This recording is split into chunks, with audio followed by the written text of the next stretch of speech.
Voilà.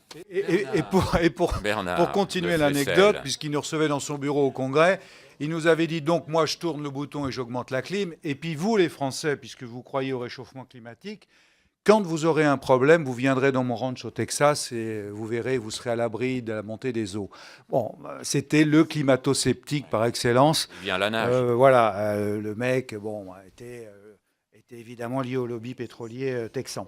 Allez, cher Bernard. Je crois que les questions étaient extraordinairement variées. J'ai repris quelques mots-clés quand même. Quid de l'accord de l'Union européenne? Quid de l'accord Chine-États-Unis? Quid du fonds vert? Quid de la problématique du fossile qui continue finalement à être l'énergie de base? Quid des transferts technologiques? Quid de l'augmentation de la population? Deux, trois chiffres pour démarrer. Depuis 1850, depuis la révolution industrielle, c'est-à-dire depuis plus de 150 ans, tout le progrès économique s'est fondé sur l'énergie. Sans énergie, vous n'êtes rien. Et la problématique, c'est que l'énergie dont on dispose, elle est carbonée, charbon, pétrole et gaz. C'est comme ça. Et 80-85% de cette énergie nous sert à faire tourner le monde et le monde économique en particulier. Donc à partir de cette donnée-là, et de la deuxième donnée qui est l'augmentation de la population, je vous rappelle, les chiffres sont têtus, mais on a oublié un tout petit peu les choses. En 1940, à l'orée de la Deuxième Guerre mondiale, il y avait 2 milliards d'individus sur la Terre. 2 milliards. Nous avons passé le chiffre des 7 milliards.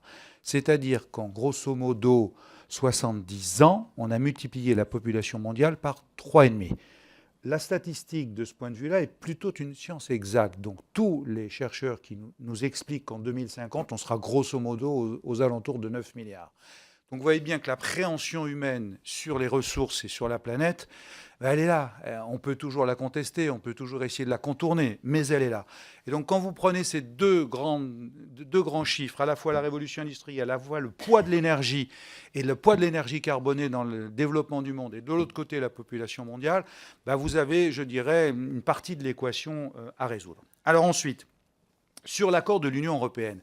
Bon, il est bon l'accord de l'Union européenne. Il y a quelques bémols quand même, si on creuse un tout petit peu, et ça a été dit tout à l'heure. Sur les trois facteurs, 40% de baisse des émissions de CO2, sur les 27% du mix énergétique avec les énergies renouvelables, et sur les 27% d'efficacité énergétique, il y a peu de contraintes. C'est ce qui nous embête un tout petit peu. La seule contrainte qui pèse, c'est sur la première, sur la base la baisse des 40%, il y a une contrainte nation et une contrainte Union européenne. C'est bien. Sur les 27% du mix énergétique, la contrainte n'est pas au niveau des pays, elle est simplement au niveau de l'Union européenne. Et sur le dernier point, qui est l'efficacité énergétique, qui est un vrai sujet, il n'y a aucune contrainte, ni au niveau des États, ni au niveau de l'Union européenne. Donc je mets un tout petit peu, je tempère un tout petit peu les énergies disant c'est un accord extraordinaire. Oui, c'est un bel accord. Il se substitue, comme je l'ai dit tout à l'heure, à la règle des 3x20, et donc c'est un pas important en avant. Et au-delà de l'accord technique, technologique, il y a évidemment ce signal. L'Europe, l'Union européenne, a toujours été en pointe de ce point de vue-là. Quand on reprend les 10 ou 15 dernières années, on a toujours été en pointe pour négocier un accord. Alors, avec plus ou moins de possibilités. Mais au moins, on a montré cet effort. C'est pour ça que l'accord du 24 octobre est quand même important, ce qui donne un signal. Derrière, vous avez l'accord Chine-États-Unis. Ça vaut 30 secondes qu'on s'y arrête. J'ai vu le titre du Monde qui nous expliquait accord historique. Bon, il faut se calmer, hein. Il faut se calmer. Bon, voilà. Qu'est-ce qu'il y a dans cet accord? L'accord, l'engagement des États-Unis, c'est la réduction de 26 à 28% des émissions de CO2 sur 2030, comme pour l'Union européenne. Alors on se dit, nous, on fait 40, moins 40, les États-Unis 26, 28, c'est pas mal. Oui, sauf que les États-Unis prennent une base d'émissions de 2005, alors que nous sommes sur une base de 90. En 15 ans, les émissions de CO2 ont fortement, très fortement augmenté. Et donc, quand on ramène le chiffre de l'effort que devraient faire les États-Unis dans cet accord, eh bien, on se retrouve à grosso modo 8 à 10%. Donc, ça veut dire que c'est 40 versus 10, quoi, pour faire simple. Donc, vous voyez déjà que l'accord des États-Unis, que l'ambition des États-Unis est un peu petit bras. La Chine, maintenant. Et les États-Unis émettent environ 20% des gaz à effet de serre dans le monde, et que l'Union européenne en émet à peu près 11, 12. Donc, vous voyez l'impact. Voilà Chine. est un tout petit peu différent. Lui, il dit, cet engagement est clair, il dit, je ne réduis pas mes émissions. Je ne réduis pas mes émissions. Simplement, j'avertis les Nations Unies et le monde entier que mon pic d'émissions se situera en 2030.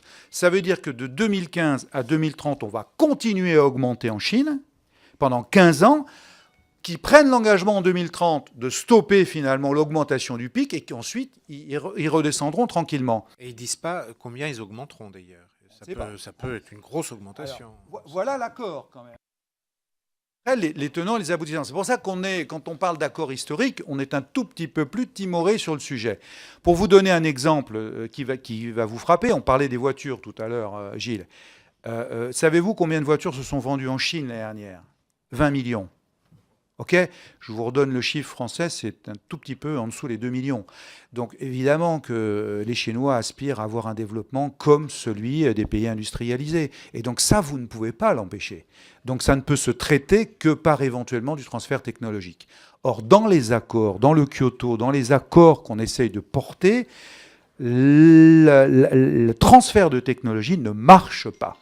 C'est un des points des différents accords, des différents protocoles qui ne marchent pas. On n'arrive pas à faire du transfert de technologie. Et pourtant, c'est le transfert de technologie qui pourrait évidemment, je dirais, compenser une partie des désagréments de l'augmentation. Donc voilà un peu sur l'accord de l'Union européenne et sur l'accord États-Unis-Chine. Sur le fonds vert, bon, c'est un outil et c'est l'outil aujourd'hui dont on dispose en matière de financement. Jérôme l'avait dit, on avait fait un fast start, c'est-à-dire un départ rapide de 30 milliards de dollars il y a quelques années qui avait plutôt bien marché. C'est-à-dire que les pays avaient plutôt abondé et les choses se sont plutôt bien passées. Le fonds vert, c'est beaucoup plus compliqué. Le fonds vert, il est maintenant à disposition des États. Il est basé en Corée. Il y a un conseil d'administration, il y a une présidente. Enfin bon, l'outil est là. Le problème, c'est que c'est la question monétaire qui pose problème. Or, vous savez que dans cet accord, c'était à la fois des fonds publics et des fonds privés, et qu'on jouait le levier. Bon, là, aujourd'hui, Jérôme l'a dit tout à l'heure, on est à 9,7 milliards de dollars dans le fonds vert versus 100 milliards. Hein. Bon, donc vous voyez, le gap, c'est de fonds publics. Donc c'est 10% pour l'instant. Alors vous me direz c'est en 2020, très bien, on a encore un peu de temps, mais enfin ça commence à presser. Hein. Donc normalement, au deuxième semestre, il va y avoir, le fonds vert va faire des appels à cotisation. Bon, on sait ce que c'est que les appels de cotisation, c'est comme dans les associations, hein. On met un certain temps à répondre. Bon, donc on peut prendre ça avec légèreté, mais c'est le nerf de la guerre et c'est un vrai souci. Et la question posée, c'est où ira l'argent du fonds vert, hein, tu le demandais. Ça, c'est vrai que on n'a pas la réponse, mais elle appartient aussi au conseil d'administration du fonds vert de déterminer quelles vont être ses priorités et où ira l'argent. On ne peut pas vous le dire aujourd'hui précisément. Sur les chiffres clés, pour bien comprendre encore une fois l'accord européen et puis l'accord Chine-États-Unis, pour vous redonner un peu un ordre d'idée. Pourquoi l'accord États-Unis-Chine est un accord très important ? C'est une première marche, mais pourquoi il est important ? Parce qu'à eux deux, ils font 42% des émissions. 28% la Chine. Je vous rappelle que la Chine, c'est 7 tonnes par habitant. Hein. Ils sont à 7 tonnes par habitant multipliés par 1,350 milliard de Chinois. Multiplié par 65 millions. Donc vous voyez un petit peu l'écart. Les États-Unis sont encore grosso modo entre 16 et 17 tonnes par habitant, c'est beaucoup, multiplié par 300 millions. Donc la Chine, 28%, les États-Unis, grosso modo 14%, donc 42% à eux deux. Et évidemment, il ne peut pas y avoir un accord international si on n'embarque pas avec nous la Chine et les États-Unis. Le Kyoto était déjà un premier pas. Mais le Kyoto, il n'y avait ni la Chine ni les États-Unis en particulier. Donc l'idée de l'accord de Paris, c'est évidemment d'embarquer avec nous le maximum d'États, si on peut aller jusqu'au 195, très bien, pour faire en sorte que cet accord soit robuste et qu'il couvre une partie, ou une très grande partie de la planète. Donc c'est un enjeu qui est formidable. C'est pour ça que je dirais l'accord Chine-États-Unis est quand même une première étape, une première step. Pour vous donner un ordre d'idée, l'Europe, c'est 12% des émissions. Donc très bien, on est en pole position, on est pushy, on avance, on montre la voie pour certains, dans certains côtés, mais vous avez bien compris que 88% des émissions ne sont pas dues à l'Union européenne. Donc si encore une fois on n'embarque pas tout le monde derrière nous, on n'y arrivera pas. Hein. Il y avait d'autres questions qui se posent, hein, il y en a beaucoup. Jérôme. J'ai noté que Geneviève nous demandait où on en était dans la lutte contre la pauvreté. C'est une question qui, je l'ai évoquée tout à fait rapidement tout à l'heure, mais c'est une question qui va être évoquée dans l'année 2015 en marge. C'est pas le sommet de Lima qui va le faire. Il y a un sommet sur l'accord du millénaire qui va se tenir en 2015 et qui va évoquer ces questions-là. Mais c'est un véritable enjeu. Et c'est vrai que les changements climatiques, à travers ce qu'elles induisent de bouleversements sur nos territoires, ce sont les populations les plus fragiles qui payent toujours le plus lourd tribut. Donc c'est vrai qu'il y a un lien. Hein, il y a un lien. Je voulais dire un mot, mais on va reprendre le fil, mais je voulais dire un mot parce que ça m'a... Sur notre collègue du groupe écologiste nous a demandé s'il y avait quelque chose sur l'élevage industriel. Il n'y a rien sur l'élevage industriel.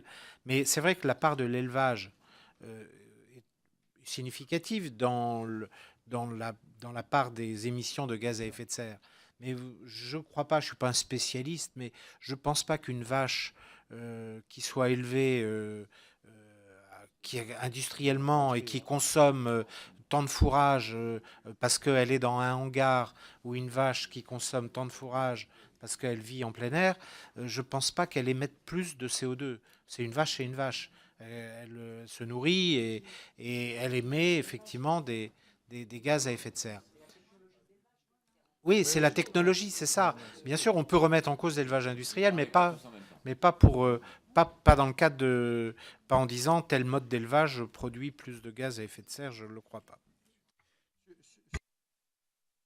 Sur d'autres questions, abondance des énergies fossiles, c'est Gilles Savary qui en disait un mot. Oui, c'est la problématique. J'ai le souvenir, moi, il y a 30 ans, d'avoir fait un rapport sur la fin de l'ère pétrole. T'imagines? Et qu'est-ce que je disais dans mon rapport? Je disais que dans 40 ans, donc dans 10 ans en fait, tout ça serait terminé. Tu vois, comme quoi on se trompe, et on se trompe énormément. Évidemment, il y a encore un potentiel d'énergie fossile très très important, ce qui n'aide pas la transition, c'est clair, ce qui n'aide pas la transition.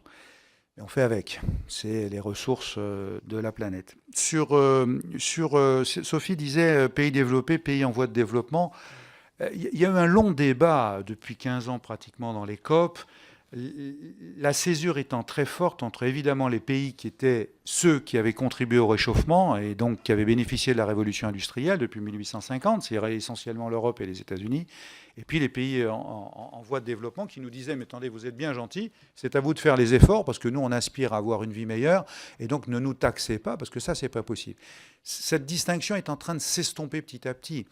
Je ne vais pas rentrer trop dans les détails, mais il y a un groupe qui s'appelait le G77 qui était les pays en voie de développement qui s'étaient regroupés pour négocier dans les COP, et à sa tête, il y avait la Chine. Bon, or, la Chine aujourd'hui est passée, vous l'avez bien compris, dans un pays à fort développement. Et donc, vous voyez qu'il y a des ambiguïtés qui restent, et donc ces vieux distinguos sont en train de s'effacer petit à petit. Ceci étant, on a encore de fortes récriminations, et c'est légitime et logique, et on le voit dans toutes les COP, où à un moment, il y a un moment un peu de tension, où un Ilien monte à la tribune, parce qu'il a 3 minutes, et qui vient expliquer que lui, il va disparaître. Et il se retourne vers la communauté internationale, il dit, vous faites quoi, vous?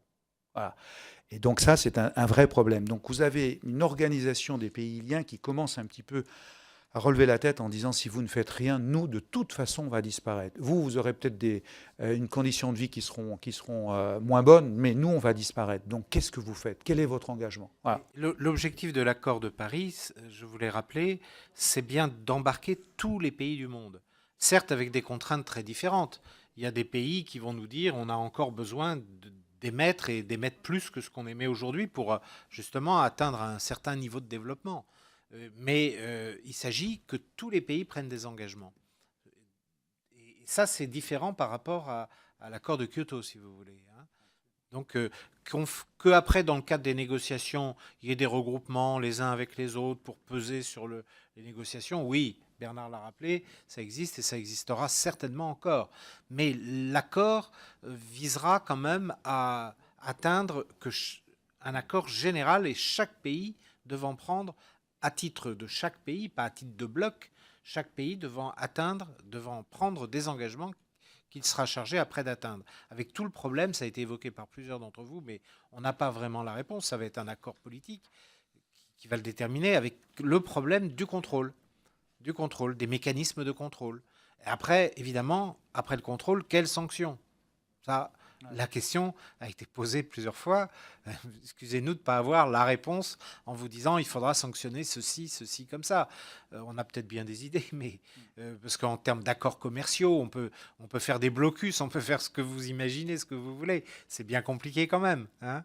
En tout cas, c'est un vrai enjeu parce que s'il n'y a pas de contrôle et s'il n'y a pas de sanctions, on peut se dire on peut toujours signer n'importe quel texte, hein. Et ça serait dangereux pour le monde. On l'a vu avec Kyoto, finalement. Kyoto, c'est 97, d'accord? Mise en œuvre 2005. Pourquoi 2005 et pourquoi 8 ans? Parce que c'était un traité international et donc il devait passer devant et être ratifié par tous les parlements. À l'époque, Clinton signe le Kyoto, il rentre chez lui à la maison et le Congrès le désavoue. Et donc, depuis ce temps-là, c'est pour ça que vous sentez Obama qui est très, très mou du genou sur le sujet, hein. Je ne vous fais pas un dessin. On attendait beaucoup d'Obama. Nous, on avait été voir ses conseillers environnementaux avant son élection, la première élection, pour aller voir, parce qu'il avait fait des déclarations en disant on ira vers un accord international, les États-Unis vont s'engager, etc. Bon, on les avait sentis déjà un tout petit peu moins allants. Et puis, force est de constater qu'après 8 ans, quand il aura terminé son deuxième mandat, les avancées en termes aux États-Unis auront été très faibles. Ce sont les États là-bas qui font le job, en particulier la Californie, mais au niveau central.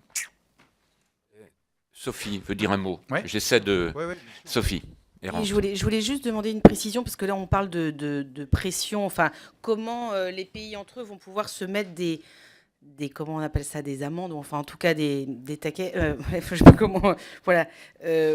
Vous ne pensez pas qu'il y a aussi une révolte de la population, puisqu'on l'a vu aussi en Chine, mais si la Chine aujourd'hui prend et signe un accord, c'est aussi parce qu'il y a une mobilisation de sa population avec comment on appelle ça, des problématiques très gravissimes sur la santé des populations, entre la mortalité infantile, la qualité de l'eau, la qualité de l'air. Et vous ne pensez pas qu'à un moment donné, avec une annonce de dire « vous inquiétez pas, on continue à augmenter comme ça jusqu'en 2030 et éventuellement après, on pensera à réduire », vous ne pensez pas qu'il va y avoir aussi une mobilisation des populations qui pourrait donner un coup de poing ou en tout cas faire changer les choses?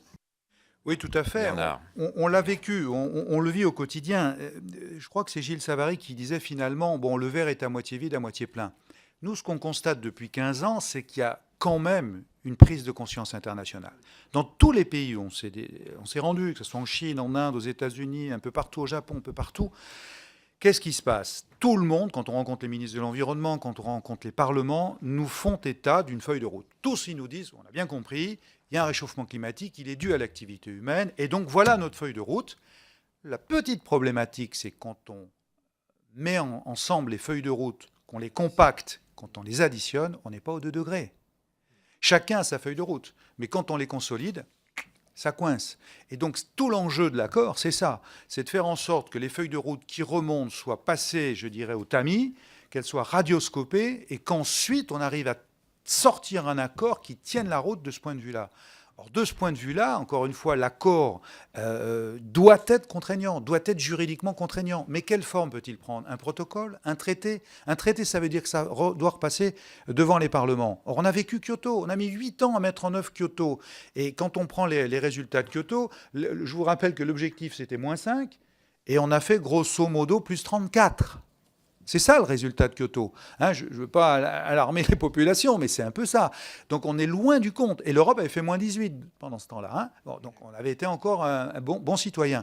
Donc la vraie difficulté, c'est la nature de l'outil juridique pour embarquer tout le monde et faire en sorte qu'il soit contraignant. Et ensuite, bien sûr, quel contrôle et qui organise le contrôle et qui, je dirais, le met en œuvre. Donc ça, on n'a pas la réponse. Hein. Si on avait la réponse, on ne serait pas loin de traiter le problème. Jérôme Lambert. C'est vrai que l'intervention des citoyens un peu partout dans le monde, on voit, même y compris en Chine, Sans doute, ça peut aider. Mais il y a quand même aussi beaucoup de pays, il faut s'en rendre compte, on le sait bien, qui sont dans des états de développement qui ne sont même pas l'état de développement de la Chine, hein, des pays d'Afrique en particulier, et l'Inde aussi. L'Inde, ça va être le pays le plus peuplé au monde là dans quelques années. Ils vont dépasser la Chine et ils sont à un niveau d'émission qui est à peine de 2, oui, qui est moins de 2 tonnes. Je vous rappelle, la Chine c'est 7 tonnes. Donc quand l'Inde se réveillera, comme diraient certains, on a intérêt à faire en sorte que le développement de l'Inde, parce que l'Inde a bien besoin de se développer, la moitié de sa population n'a pas accès à l'électricité. Donc ils vont se développer, c'est indéniable. Mais on a intérêt à faire que son développement se passe avec des énergies non carbonées pour l'essentiel. Ils en sont très loin aujourd'hui. Hein. Leur production, c'est le charbon, enfin, d'ailleurs qu'ils importent. Voilà, donc voilà, c'est des vrais enjeux, vous les mesurez bien. On n'a pas, Bernard et moi, les réponses à tout, mais on essaie dans notre rapport de les situer, de dire voilà, et les dirigeants du monde, c'est pas vous, c'est pas nous, on fait partie de tout ça, mais c'est aux dirigeants du monde de prendre leurs responsabilités, sous notre contrôle pour ce qui concerne les dirigeants de notre pays, qui jouent un rôle. Ouais. Au-delà des populations, Bernard. il y a peut-être un outil qu'on n'a pas assez utilisé, c'est les parlements. C'est notre idée un peu. Hein. Et là, le président de l'Assemblée s'en est saisi un peu. On lui a soumis l'idée de dire réunissez les parlements avant l'accord de Paris. Parce que la diplomatie parlementaire, ça peut aider, ça aide un peu quand même. Hein. Donc il faut utiliser ceux qui sont les missi dominici et qui peuvent avoir dans nos réseaux, puisque à force on a des réseaux, bien essayer de bouger les choses. Donc il y a une pression des populations, il y a les États bien sûr qui sont les décideurs, et puis il peut y avoir un outil parlementaire qui est un outil intéressant. Donc on est en train de réfléchir à ça, de regarder comment avant Paris, donc avant la COP, la 21e COP de Paris début décembre 2015, on pourrait peut-être faire un gros événement pour mobiliser les parlementaires qui eux-mêmes pousseraient leurs propres États, leurs propres gouvernements. C'est comme ça que ça peut se jouer.